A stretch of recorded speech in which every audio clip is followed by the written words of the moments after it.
If you are looking for a way to stay mobile, organized, and safe on a job site, and when you're traveling and doing your mobile welding and field welding, you should consider a welding skid.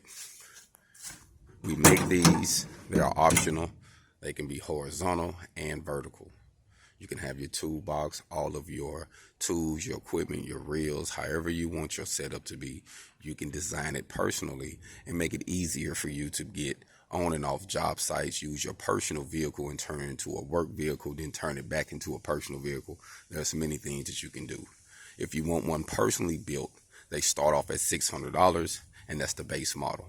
If you're looking for the blueprints and you want to build your own, and you're a fabricator, you're a welder, you got experience, or you're just finishing school and you say, hey, you know what, I want to build my own if I can get some prints.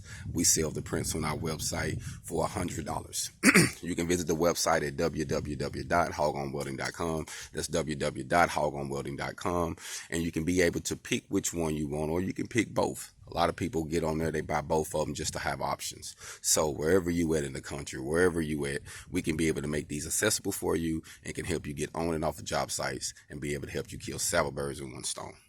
Hold on.